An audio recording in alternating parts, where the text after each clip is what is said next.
faire un tonnerre d'applaudissements pour deux personnalités qu'on aime très fort ici. Je vais vous demander d'accueillir Passepartout et Bernard Minet.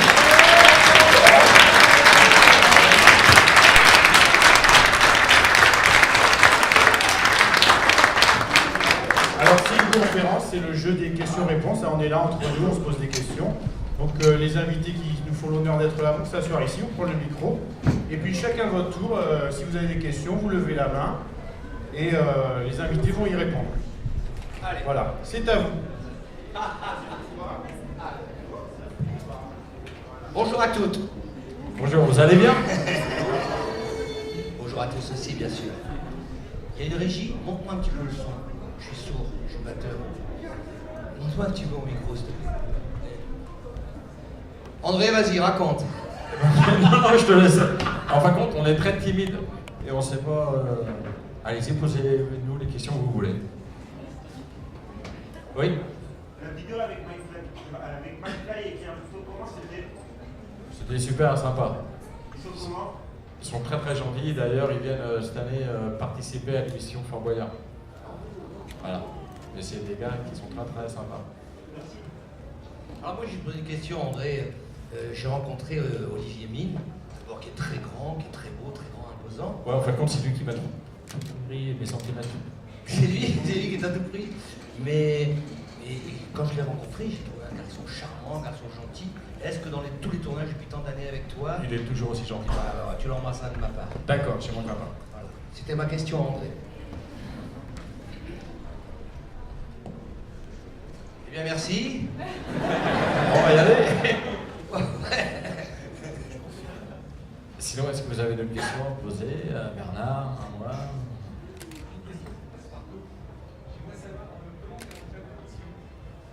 Par la porte.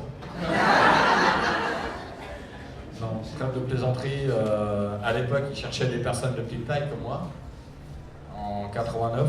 Non, j'ai fait le casting en 88 exactement. Et il faut savoir que je fais partie d'une association de gens comme moi. On est 8000 en France, et nous nous sommes présentés au casting, on était 200 à peu près, des copains. Et j'ai eu la chance à l'époque d'être retenu, voilà. Grâce à l'association, parce que la production à l'époque avait contacté l'association des personnes de petite taille. Mais avant ça, j'avais fait un clip avec Mylène Farmer, Tristana, voilà. Ah, vous êtes 8000 seulement dans toute la France? Ouais, on n'en voit jamais, ils doivent se cacher. Ah, mais moi je pensais qu'il y en avait beaucoup plus. Mais Ouais, et sur 200 quand même le casting, 200. Ouais, à peu près 200 en été. Ça rigole pas. Voilà, peut-être qu'il y a des questions à poser à Bernard. Non, non, André. C'est pas vraiment une question, c'est juste pour vous, Bernard, j'ai assisté à votre série. Juste pour vous dire que vous êtes exceptionnel, vous avez l'énergie, c'est fou, il faut l'oublier. Et c'est pour vous remercier d'être venu à Toulouse et d'avoir fait partager ça. C'est très gentil, mais l'énergie c'est grâce à vous, vraiment. C'est parce que ça se passe bien. D'abord, moi je suis très fier parce que tout ce qu'on a fait, on l'a fait avec sérieux, avec professionnalisme, avec bonheur et vraiment pour faire plaisir aux enfants, c'est clair. Et donc c'est que satisfaction que maintenant ça se passe comme ça et on a vraiment ensemble un rapport de copains, c'est ça. Et c'est rigolo de pouvoir raconter des anecdotes et puis on aime tous retrouver les images. Alors, merci à vous, merci à toi. Quel succès. Quelles anecdotes est-ce que vous avez amusantes à Club Dorothée que vous pouvez nous raconter? Même avant Club Dorothée, Oui, voilà, alors il faut savoir que le Récréa 2 était donc sur la 2, avec Dorothée comme animatrice principale. Il y avait une bande et c'était énorme, Récréa 2. Et à un moment, si vous voulez, TF1 en 87, c'est privatisé. Et donc les dirigeants ont cherché quelqu'un qui pouvait occuper la case jeunesse. À cette époque-là, il était important d'avoir une case jeunesse importante, tu vois. Et donc ils ont regardé autour qu'il y avait, et puis bien sûr, ils ont vu Dorothée. Ils ont donc fait appel au producteur de disques de Dorothée qui s'appelle Jean-Luc Azoulay et Claude Berda, le A et le B. Et les gars, ils sont très forts parce qu'ils ont relevé le défi d'une part avec TF1. Ils avaient au départ 16 heures par semaine, et Et ils ont relevé le défi dans le sens où ils ont déjà, vous savez, ils ont voulu faire une cassure avec tout ce qu'il y avait avant. Par exemple, ils auraient pu très bien racheter du manège enchanté, du oui-oui, vous voyez, des tas de séries. Mais ils se sont dit, qu'est-ce qui marche dans le monde entier aujourd'hui pour les enfants? Et ils ont trouvé ces mangas japonais. Et ils ont bien fait, je trouve, parce qu'ils nous ont amené, ça nous a amené une culture japonaise. Et donc, vous m'avez votre question après, des anecdotes. Alors, les anecdotes, c'était très professionnel, très sérieux, on travaillait beaucoup, et avec plaisir. Et les anecdotes, vous savez, c'était par exemple pour les musclés, les tournages chez les musclés. Moi, tous les matins, j'étais ravi de partir parce que je savais que j'allais croiser des belles filles dans le tournage. Je vous jure que c'est vrai. Et ma femme est là pourtant. Hein. C'est vrai que c'était pour souvenir tout ça. Oui, excellent souvenir, bien sûr, on a eu de la chance, de faire ça pendant longtemps. Alors toi, t'es un recordman, toi ça fait combien depuis 88 Depuis exactement, moi le casting il était en 88, moi cette année ça fera 30 ans que je participe à l'émission Flamboyant. Alors là on peut dire que c'est un marqueur d'une génération, de plusieurs générations même. Et ben voilà, je crois que ça fait partie de la chance aussi, tout ça, ça fait partie de la chance quand vous vous retrouvez dans une aventure comme ça, hein. C'est vrai ou pas? Oui, personne n'aurait cru que ça va durer si longtemps en plus. Et après, je pense après la chance, je pense que c'est parce que t'es pas emmerdeur, t'as bien travaillé, qui te vire pas. Je fais mon taf quoi. Voilà, c'est ça. Et c'est important parce que des fois, les gens changent aussi, et c'est important aussi, c'est comme un footballeur, quoi. La carrière, c'est important de pas déconner, et c'est pour ça que si t'es toujours là, c'est que t'as jamais déconné, et bravo à toi. Puis si on dit il passe partout, on va le garder.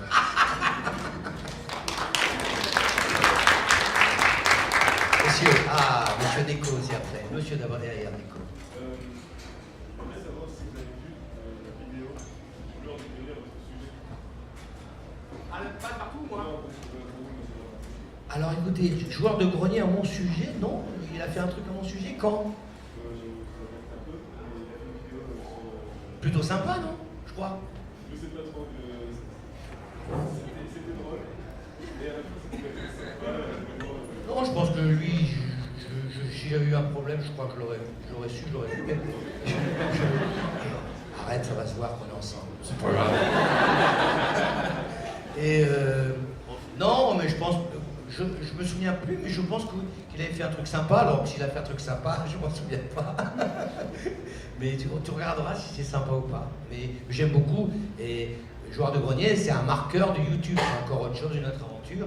C'est encore autre chose. Et là, vraiment bravo à lui aussi, parce que des millions d'abonnés comme ça, et puis Tony en plus, non, donc je regarderai, mais je crois que c'était sympa. C'était pas sur moi, c'était sur les dessins animés, quoi, plutôt, non? Bah, tu regarderas et tu me diras si c'est mauvais, on va l'engueuler. Allez, Neko. Question aux musiciens, tu étais batteur professionnel. Tu es plus grand avant la télévision. Comment s'est passé ce moment en fait? Tu étais tourné partout et le moment où tu as basculé vers la télé, c'est naturellement une position et après C'est très simple, tu vas comprendre tout de suite. C'est très simple. Donc à un moment, on est en 1986, 85-86 et début 87. J'ai la chance d'accompagner 3 chanteurs, dont 2 qui font des tournées autour du monde. Donc j'avais la chance d'accompagner Dorothée, mais c'était avant le club Dorothée, Charles Aznavour et Richard Klederman aux percussions. Ne rigolez pas, c'est un grand artiste. Il a vendu beaucoup de disques dans le monde entier. Alors, et à un moment, donc on se faisait remplacer, tu vois, le métier, tu sais, le métier de musicien, à cette époque-là, tu pouvais te faire remplacer par un mec qui fait le même boulot que toi, tu vois, François. Il ne fallait pas prendre un plus mauvais pour garder l'affaire, ni prendre un trop bon pour perdre l'affaire. Il fallait prendre un mec que tu... Bon, et en début janvier 1987, donc quelques mois, 9 mois avant la rentrée de 87 du Club Dorothée, le producteur Jean-Luc Azoulay nous dit, les mecs, on avait une tournée de 50 dates en premier trimestre 87, les mecs, j'accepte plus le remplacement, il faut choisir, ou Charles Aznavour, ou Dorothée. D'accord? Donc, moi, je ne suis pas un solitaire, les amis. J'aime pas les chambres d'hôtel la nuit, les coffee shops, la nuit à l'étranger. J'aime pas ça. Ma femme me manque. Et donc et puis aussi, Neko, l'acédique, l'intermittence, tu vois. Je me suis dit, merde, à l'étranger, on n'était pas déclaré. Avec Dorothée, on est déclaré, tu vois, ça fait de l'acédique. C'est important dans une vie de musicien. Donc j'ai choisi, moi, de rester avec Dorothée. Et je ne savais pas encore qu'on avait fait le club Dorothée, vraiment. Hein. Mais ça a été un hasard et puis un choix. Voilà, et c'est vraiment la réponse exacte. Tu es intermittent, toi, Nicolas? Les musiciens, oui, ouais, produits ensemble. Toi, tu n'es pas intermittent, pardon. Ça marche. Vous êtes timide, hein, c'est fou. Monsieur. Oui, je sais peut-être par curiosité, bon, on est tous là, on fait partie, on aime l'univers geek, pop, etc. Mais par curiosité, je me demandais ce que vous aimez, vous regardez, ce que vous appréciez comme série, comme film. Ah, j'aime moins regarder. Ouais. Qu'est-ce que je pourrais vous dire? Moi, je sais que j'ai beaucoup de respect pour la série Les Chevaliers du Zodiaque. J'ai beaucoup de respect aussi pour les séries Dragon Ball. Bioman, bien sûr, parce que moi, c'est quand même... c'était le phénomène pour moi, Bioman. C'était en 1987, tu vois. Exactement, moi je me souviens. T'avais quel âge? Et... voilà, mais sinon, j'ai tendance à répondre que j'aime tout. Dans les musclés aussi, c'était spécial aussi parce que on avait un rôle à jouer, mais je regrette pas. Au contraire, moi j'ai écouté la compile qu'ils ont sorti là une fois dans ma voiture et j'étais fier du travail qu'on a fait. On a bien chanté, si vous voulez. Je me suis dit, bah, t'as bien chanté avec Eric, on a bien chanté, des belles voix. Et puis voilà, c'est fait. Et j'ai tendance. Alors, pour répondre plus, je regarde pas les séries par exemple. Game of Thrones, j'ai jamais vu Game of Thrones moi. Je regarde pas les séries, je suis pas série. Et maintenant, aujourd'hui, je consomme un peu beaucoup tous les images sur Internet. Hein, c'est fou. Hein. Donc, moins la télé et pas. Non, beaucoup moins la télé. Voilà un peu. Et vous savez, moi je suis âgé, hein, donc.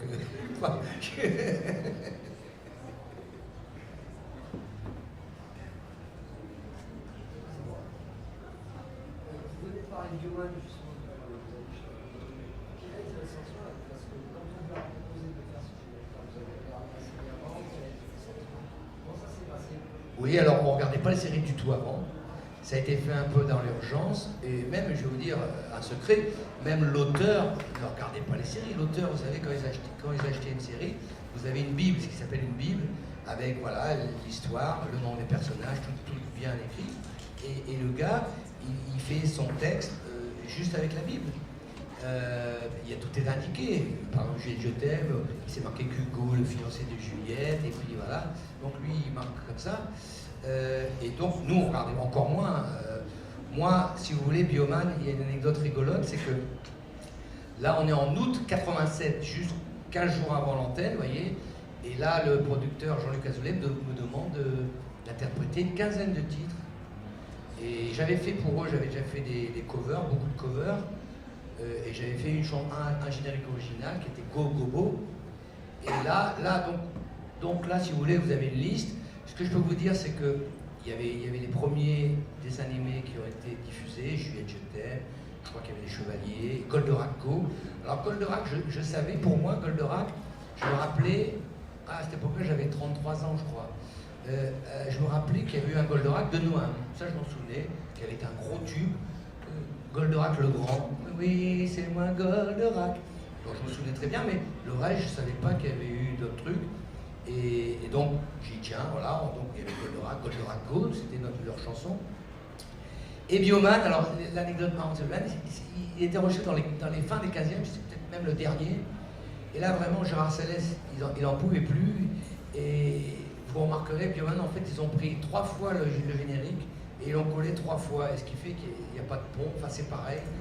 Et c'est celui qui était le moins appliqué, Franchement, on savait pas non plus que vraiment personne ne savait que Bioman était passé quelques années avant sur Canal+, le midi. Il devait y avoir 22 personnes qui ont regardé, donc on ne savait pas ça. Et on a fait le générique là, vraiment. Et franchement, pour moi, alors la meilleure preuve qu'il n'était pas question de faire chanteur, il n'était pas question de faire le Bernard Minet, parce que c'était les premiers disques, il n'y a pas mon nom, c'était anonyme, j'ai fait un travail de choriste anonyme. Hein. On n'a pas dit, voilà, on va faire Bioman, tu vas chanter Bioman, Bernard Minet, ça va faire un tube, pas du tout, ça se passe pas comme ça. C'était vraiment, voilà, 15 titres, super, moi j'étais content pour l'antenne, et après l'histoire a fait que Bioman est devenu très très vite un phénomène de société. C'est-à-dire que tous les enfants jouaient à Bioman et tout, et c'est parti après. Mais au départ, il n'était pas question de faire le chanteur, c'est rigolo. Hein. C'est fou, hein. On apprend des choses. Tu savais pas tout ça? Ah bah c'est super de nous apprendre. Sous vos applaudissements. Oh,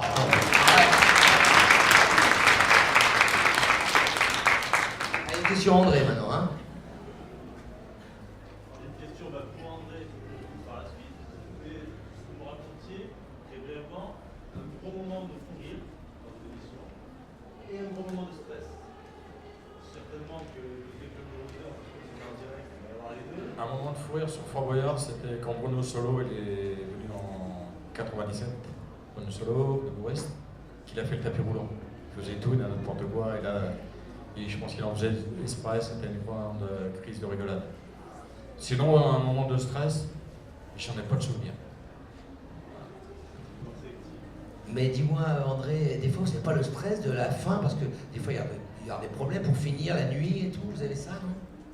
Si, le stress, c'est qu'on ait des prisonniers dans la salle du trésor, qui ramassent vite les boyards pour qu'ils soient enfermés avec les tigres. Ça, c'est vrai que ça peut être un moment de stress, effectivement. Pour les participants. Pour les participants, et puis pour nous aussi, ça nous embêterait qu'ils soient mangés par un tigre. Bon alors, force rouge, force jaune, il n'y a pas de raison. Alors vous comprenez, genre, alors nous, des trucs de fou rire, oui, il y avait beaucoup de fou rire. Alors, tout en sachant que c'était très très sérieux, on était obligés, mais il y avait beaucoup de fou rire, et normal, et je raconte une anecdote. Regardez les photos des musclés, les pochettes, toutes les photos, et ben, je peux vous assurer que les sourires qu'on a, et ben, ils sont pas fins. C'est toujours un qui lance une vanne, tu vois, il y a toujours... On faisait beaucoup de vannes de musiciens, chez les musiciens, on se vanne un peu. Et donc il y avait toujours ça. En du stress, il y en a... Non, le stress, tu sais, normalement ça se passe bien. Il faut savoir qu'en télévision, et André, il y a des bons professionnels qui sont autour de nous, on est vraiment un. Voilà, il faut savoir ça, c'est que les mecs qui travaillent, les techniciens, les cadreurs, les maquilleuses, les costumières et tout, c'est le haut du niveau professionnel. Donc on n'a pas de souci de stress à ce niveau-là, on est assisté complètement. Maintenant, le stress au boulot, non, parce que on possédait bien l'instrument, on possédait bien tout. Donc il n'y avait pas trop de stress. Il fallait que ça se passe bien, mais c'est sûr qu'il y avait du stress quand à Bercy, une fois à Bercy, on est descendu de 20 mètres sur un truc. C'était rigolo pour répéter, pour y aller, tu vois, il nous a fait descendre sur un truc. Bon, là, c'est un peu stressant, on était attachés et tout, mais quand même. Voilà, c'est parti, c'est des petits stress, c'est pas rien, c'est pas grand-chose, c'est pas Fort Boyard. Hein. Alors moi, j'ai refusé Fort Boyard, les amis. Il y a 4 ans, il y a un gars qui m'a envoyé, il m'a dit, ah, il faut absolument que vous le fassiez et tout. Et j'ai réfléchi pas très longuement et j'ai dit non. En plus, je sais rien faire, j'ai peur de tout. Peut-être que si on s'était connus avant, tu serais peut-être venu. Non, parce que tu m'as dit, t'as bien fait. C'est vrai, j'ai dit ça, moi.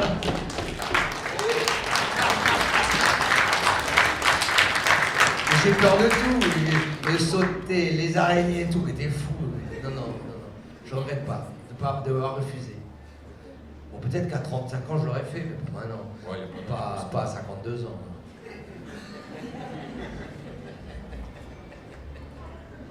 Monsieur, j'ai une question pour vous, Bernard.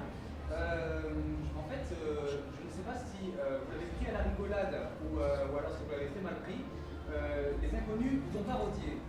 Qu'est-ce que vous en avez pensé? C'est formidable. Je vais raconter une anecdote.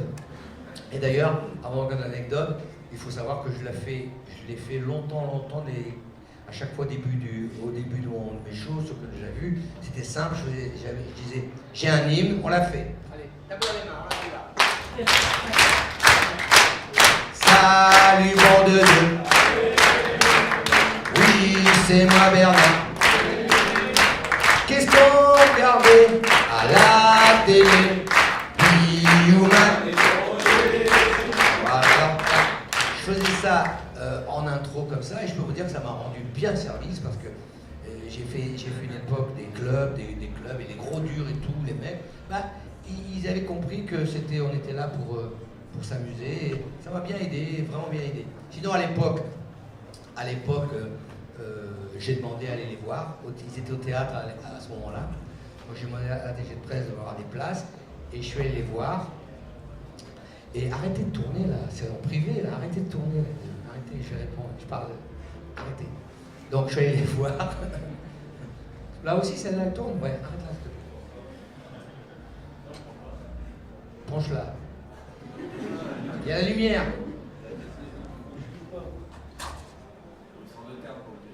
Ah, c'est en interne, bon, merci Nicolas. Et donc, je suis allé les voir, et là, c'était rigolo parce que à la porte de l'horloge, ils étaient tous gênés, tous les trois gênés, tous les trois très timides, c'est incroyable. Non, vous savez, c'était très drôle, ça, voilà. Mais vraiment, donc voilà, et ça m'a bien servi, et puis vous savez, non, c'est rigolo, et que t'en parles encore aujourd'hui, ça prouve que c'était énorme. C'est vrai, les inconnus ont été énormes. Bravo, les inconnus.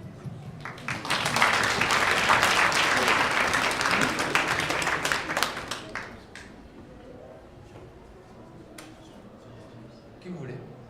Moi j'ai une question pour savoir comment c'était l'envers du décor. Comment c'était. Tu peux parler. S'il te plaît. Je voulais savoir comment c'était en fait l'envers du décor de Fort Boyard. L'envers du décor? Ouais. Ben, l'envers du décor, il est comme tu le vois à la télé, c'est-à-dire qu'il est, comme on le voit en direct, dans les conditions du direct, il est sympa. C'est une grande famille, quoi. Maintenant, il faut savoir qu'on est 140 personnes à travailler dessus, en comptant du technicien de surface au PDG. Mais tout le monde mange la même chose le midi. On est tous à la même école. Voilà, je ne sais pas si j'ai répondu vraiment à ta question. Alors dis-moi, je vais compléter. Vous dormez à Fouras, c'est ça? Ouais, j'embarque et je débarque à Fouras. Oui, tout le monde. Et sinon, avec ma chérie, on habite à Rochefort. Ah d'accord, mais l'équipe, quand tu dis vous mangez sur le... Sur le fort, ouais. Ah, sur le fort. Sur le fort, le midi, ouais. D'accord. Sinon, ça fera trop de perte de temps. Et c'est le journée de quelle heure à quelle heure? Toi, tu arrives sur le fort à quelle heure? Moi, le fort, j'y arrive à 9h, le matin, 9h, 9h30. Le soir, je suis à quai à 20h, 20h30. Et vous tournez de 10h à 20h? Bah, le matin, quand on arrive, on débarque, tout le monde débarque. Tu vois. On arrive, déjà, on mange un petit encas en arrivant, tu vois, c'est pour mettre dans l'ambiance. Après, il y a le maquillage, l'habillage. Après, il y a un briefing avec le réalisateur et les cadreurs. Donc, je fais partie du briefing, puisque moi, il me dit, tiens, Dédé, tu vas passer par l'escalier nord-ouest, tu vas rejoindre le sud-est en faisant un coup de passerelle. Tu vas faire un tour terrasse et voilà, tu vas prendre la coursive premier étage pour rejoindre la coursive deuxième étage en faisant un espace rail. Donc, j'ai un petit parcours. Donc, si je ne respecte pas le parcours, le cadreur, il est paumé. Il dit, tiens, il est où, Dédé? Merde, ils sont où les candidats? Donc tout ça, ça prend du temps, ce briefing-là. Après, bon, il est l'heure de midi. Et après manger, du midi, on attaque l'émission. Voilà. Et on enchaîne, on essaye de tourner les cellules dans la continuité. Où qu'on perd le plus de temps, c'est quand il y a le sol élastique, les catapultes, les épreuves, ou simplement d'une sécurité pour équiper le candidat. Là, on est obligé de couper, on ne peut pas enchaîner parce qu'il y a un briefing encore là-dessus pour le candidat pour mettre à l'aise.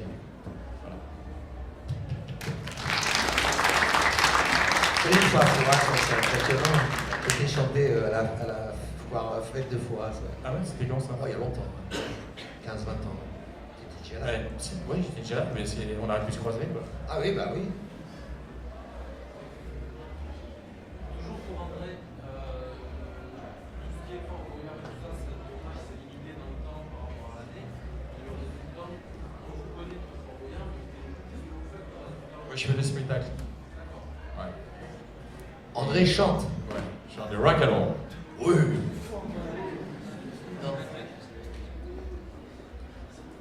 Oui. Pour tous les deux, en fait, s'il y avait eu un moment très fort de carrière, quelque chose que vous avez pris tout au long de votre carrière, Qu'est-ce qui m'a pris les tripes? tout au long de votre carrière, vraiment une sensation forte, vous êtes arrivé, L'association forte qui m'est arrivée à Fort Boyard, c'est quand j'ai sauté du saut. J'ai fait un saut élastique. Tu l'as fait? Ouais, je l'ai fait, ouais. J'adore ça, j'adore les sports extrêmes, adaptés par rapport à ma petite taille, bien sûr. Mais j'adore ça. Voilà, ça c'est quelque chose de prenant. Ouais. Et moi, les amis, ma période musicien avec Charles Aznavour et Richard Klederman, parce qu'on faisait tourner aux États-Unis. Donc c'était les salles, il y avait les salles, les grandes salles des festivals à New York, le Greek Theater, Los Angeles, tout ça. Et puis il y avait aussi ces salles, vous êtes centrales, ces scènes centrales où vous tournez tout doucement au centre de la piste. Et ça m'avait beaucoup interpellé, c'était génial. Et puis bien sûr les spectacles de Dorothée à Bercy. Ce qui est impressionnant, c'était Dorothée ramassait les fleurs, toutes les fleurs après le spectacle jusqu'à la dernière. Et des fois, ça durait qu'on jouait pendant 3 quarts d'heure. Elle ramassait 3 quarts d'heure, même 1 heure, je crois, une fois. Et ça, c'est bien. Elle ne laissait pas une fleur dans les mains d'un enfant. Et ça, c'est un souvenir qui me fait beaucoup plaisir. Oh.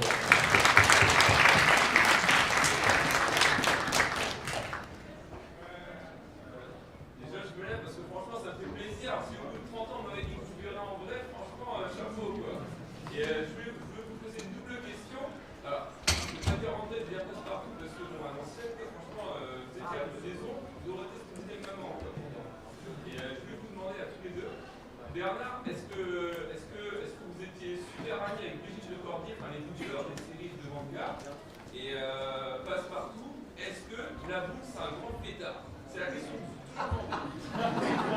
Est-ce qu'avec lui, c'est la première? La boule, malheureusement, il n'est plus de ce monde. Ah, désolé, je savais pas. Ouais, mais c'est la vie, c'est comme ça. Et pour des problèmes de santé. Et sinon, pour répondre à ta question, c'est ouais, il aimait bien faire la fête. Ouais. Ah, je suis désolé pour la première. Depuis les années 80-90, j'avoue maintenant la télé, c'est moins bien qu'avant. Bien sûr, c'est moins bien. Ah, sauf encore Fort Boyard. Oui, une petite fille, elle regarde, une petite fille, pour les enfants, non, c'est bien. Et donc, c'était quoi la question? La question, c'est est-ce que vous étiez super amis avec Brigitte doublage? Alors, écoute, moi je connaissais des comédiens de doublage, fais attention comment tu parles, à l'époque, mais c'était pas Brigitte. Brigitte elle était venue au Club Dorothée, je la connaissais pas et je l'ai découvert dans les conventions, où c'est une star des conventions, elle fait tout. Et voilà, et puis Patrick Borg après, mais Patrick Borg a une grande histoire aussi avec tous ces dessins animés, de par son papa, qui a créé des dessins animés avant et tout. Et voilà, mais c'est incroyable. Par contre, c'est vrai qu'il y a un engouement sur les voix qu'on ne s'imaginait pas non plus pareil il y a 30 ans. À 30 ans, ils ne s'imaginaient pas non plus qu'il y aurait un engouement comme ça sur leur travail. C'est magnifique ça aussi, c'est nouveau. J'avais une dernière question, Bernard. Est-ce que c'était pas trop dur le rythme de la cadence? Parce que j'ai appris qu'apparemment les génériques, il fallait tourner rapidement, il fallait improviser, pas mal improviser. Est-ce que c'était pas trop chaud comme carrière? Non, improviser, jamais improviser. T'inquiète pas, il n'y avait jamais d'impro. Il n'y avait pas un mot qui sortait d'AB, que ce soit dans tous les sitcoms, dans tout le monde, qui n'était pas validé par le producteur Jean-Luc Azoulay avec un OK JLA. Donc il n'y avait pas d'impro du tout. Ensuite, non, tu sais, quand tu es musicien, quand tu es danseuse, quand tu es technicien, et dans ce métier-là, tu fais ce métier-là, que tu travailles tous les jours, c'est jamais trop dur. Enfin, moi, j'ai toujours eu ce truc-là. Non, on est bien content. Non, c'est jamais dur, au contraire, ça ne doit être que du plaisir, et c'est notre métier, et non, c'est jamais dur. Pas vrai, André? Exactement, je partage ton avis. Même si c'était pas vrai ou faux, je partage ton avis. Tu me déçois, là. Non, je rigole.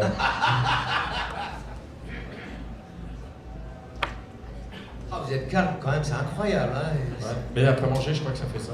Ah bon? Ouais. Ah non, c'est gentil. Et Bernard, depuis la période des génériques, qu'est-ce que vous avez fait après Ton boulot?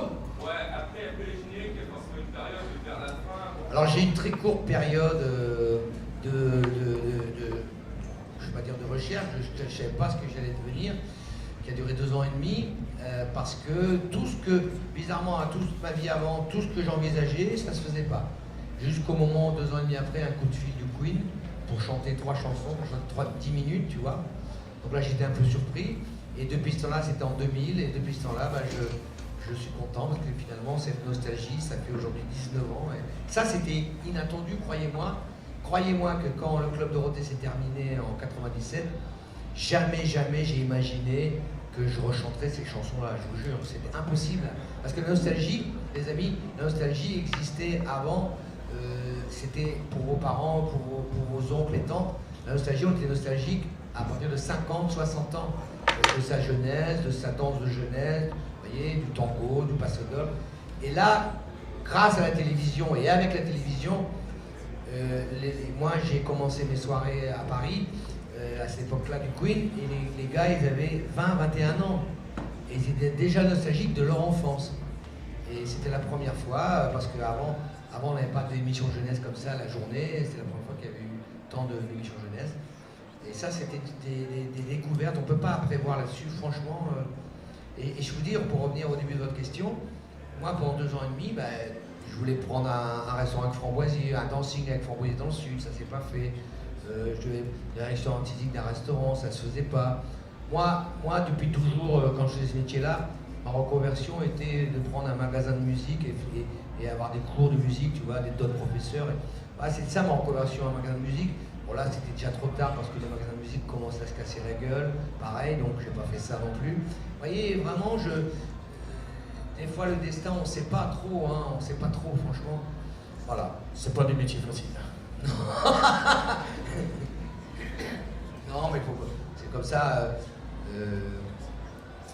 comment dire, il faut d'abord beaucoup, un minimum bien travailler et puis après, je crois qu'il faut beaucoup de chance aussi. Et on ne peut pas contrôler tout, c'est ça qui est drôle, on ne peut pas contrôler. Il faut essayer de faire mieux possible son boulot, ça c'est sûr. Toi, tu fais toujours bien ton boulot, tu ne vas pas commencer. J'essaie. Voilà, et c'est ça. Déjà, bien faire son boulot, et après, on n'est pas... Franchement, il y a le cul, il faut du cul. Ouais, il faut du cul. Et puis, je pense qu'il faut être là au bon moment. Ah oui, c'est partie de la chance. Et de base, les gars, qu'est-ce que vous auriez fait? Vous auriez voulu faire de base avant de faire de l'émission ou alors de la chanson? De base. Moi, franchement, j'adore tout ce qui vole. Commandant de bord Air Force. Je te jure. Ou piloter les avions, j'aurais adoré. Ou les mirages, ou pilote privé pour emmener les hommes d'affaires. Ça, c'est. Là, je kiffe! Et moi, je voulais être musicien professionnel, tu vois. Et donc, c'est ça, musicien professionnel, pour moi, je trouvais ça un beau métier. C'est vrai qu'à cette époque, c'était un beau métier parce qu'il y avait les enregistrements, il y avait besoin de musiciens, on avait besoin de musiciens. Et j'étais content de faire ce métier de musicien professionnel, vraiment. Et finalement quand j'ai basculé à pu le faire, vous savez, le boulot pour un musicien professionnel, c'est vachement dur maintenant, c'est très dur. Mais voilà, musicien professionnel. Oui, Nico. Batteur percussion, hein. J'ai un prix de conservateur de percussion. J'ai un prix de conservateur national de percussion. Mais comment, du coup, la bascule avec le chant, comment tu te retrouves à toi chanter pour rapper alors que tu avais une carrière de batteur? Tu chantais déjà avant la carrière?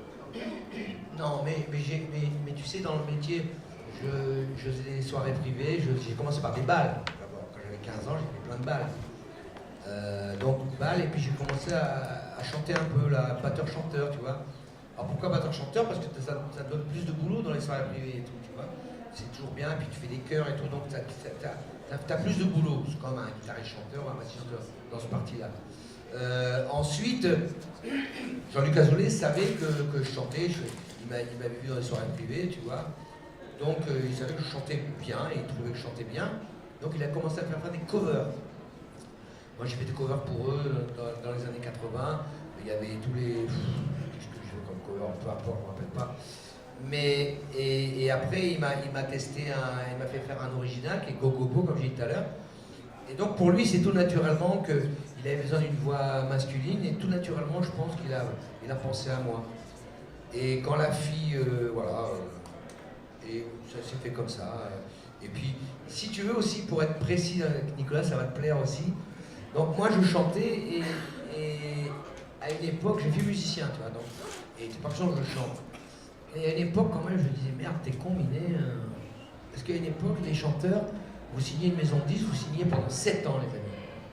7 ans, et vous faisiez un single par an, et vous lâchez pas tant que ça marchait, ils vous imposaient. Et donc, à ce moment-là, je me suis dit, c'est con, t'es con, parce que finalement, t'aurais fait ça, peut-être que t'aurais des trucs qui auraient marché, tu vois. Mais sans plus, je le regrettais sans plus. Donc, après, quand est venue cette opportunité, moi aussi, quand Jean-Luc Azoulay m'a convoqué pour dire, voilà, Binet, Bioman, on en vend 500 par jour, le single. Donc j'ai besoin de quelqu'un pour le représenter, donc comme c'est toi qui l'as chanté, je te le propose. Comme ça, tu vois. Et moi je suis là, je lui dis, mais Jean-Luc, je suis musicien, moi, je te jure, j'ai répondu ça. Je suis musicien, moi. C'est le genre, tu vois, j'ai pas. Et il me dit, oh, mais je ne demande pas une réponse tout de suite, il était intelligent. Même 48 heures et tout. Et j'ai réfléchi 24 heures. Pourquoi j'ai dit oui? Parce que d'abord c'était pour les enfants. J'avais conscience quand même, c'était sur la 1, TF1, tu vois, à l'époque TF1 c'était quand même la première chaîne, première grande chaîne. Donc je me suis dit, moi je me souvenais des émissions pour enfants de mon époque, c'était la piste aux étoiles, les clowns des barrios et tout. Donc je me souvenais de ça, j'ai dit tiens, tu vois, et j'ai dit allez, on fonce. Donc il m'a dit, bon, dès que je lui ai dit le lendemain je suis allé le voir, j'ai dit allez, ok, je suis d'accord. Il m'a dit ok, bah, j'appelle la costumière, on va faire un costume et tout. Et c'est là qu'il m'a fait un costume de sens interdit, comme on appelait les mecs à l'époque. Et après le moment où j'avais dit oui, j'ai jamais regretté et jamais renié. Et les mecs, oui, ils se moquaient à l'époque. Ah mais putain, comment t'as pu faire mettre un costume comme ça et tout. Mais franchement, pour moi, à partir du moment où c'était pour les enfants, tu sais bien que tu fais le clown pour les enfants, c'est normal. Et tu essaies de faire le bon clown. Et puis tu joues un rôle. Et voilà, et donc c'est évident de bien jouer le rôle, c'était évident ça.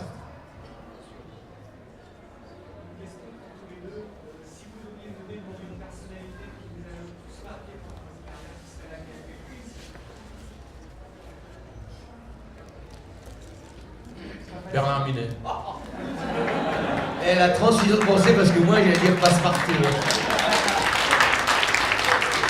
J'allais dire Passepartout, mais alors je vais dire Johnny Hallyday, parce que c'est une vraie voix. Le mec, c'était une force de la nature et une grosse voix, un très très bon chanteur, vraiment. Ouais, c'est pas pour. Comme quoi on a les mêmes ondes. C'est vrai que tu chantes, c'est Johnny. Ouais. Et comme quoi on a les mêmes ondes. Moi aussi j'aime beaucoup de Johnny. Tu l'as rencontré? Oui, je l'ai croisé, mais il est une fois, une année, il n'y a pas de caméra. Une année, il avait amené Laura là devant aussi. Alors, je ne raconte pas, à cause de lui. non, il avait amené Laura voir Dorothée, elle avait 6 ans, et il y avait 2 places au milieu, il y avait lui et sa femme, et lui et Laura, et il y avait que Laura, et la place est toujours restée vide, il est resté dans les loges toute la séance. C'est lui, c'était lui, hein, c'est lui. Mais t'as eu de la chance de le voir, moi je connais Johnny dans ce jeu. Ah oui, c'est pas pareil. Et je voulais te dire, j'en profite pour dire que justement celui qu'on appelle la voix de Johnny, croyez-moi, ça n'a rien à voir, c'est pas la voix de Johnny, franchement. Écoute bien les aigus et tout, il envoie pas, le seul qui envoie vraiment, c'était Johnny. Et... Tu parles de Jean-Baptiste Guidon. Oui, Jean-Baptiste Guidon. Bah, pour moi, non, on ne peut pas comparer ça. Pour moi, c'est un crime de comparer. Moi, je l'ai vu les vidéos. C'est vrai qu'il y a le timbre. Ah oui, c'est un bon imitateur. C'est un très très très bon imitateur. Si c'était le meilleur, ça d'accord. Mais on ne peut pas comparer, c'est pas la voix. C'est pas... Parce que écoutez bien, tous les aigus et tout pilote il donne, il envoie. Non. Il n'y a pas de comparaison à chanteur. En tout cas, une dernière question.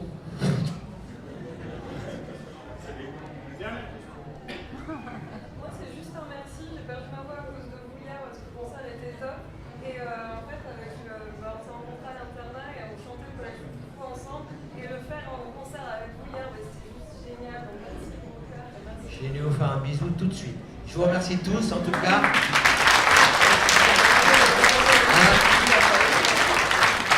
Il nous faut encore beaucoup de chance, hein. D'accord? Merci à tous. Bonne continuation.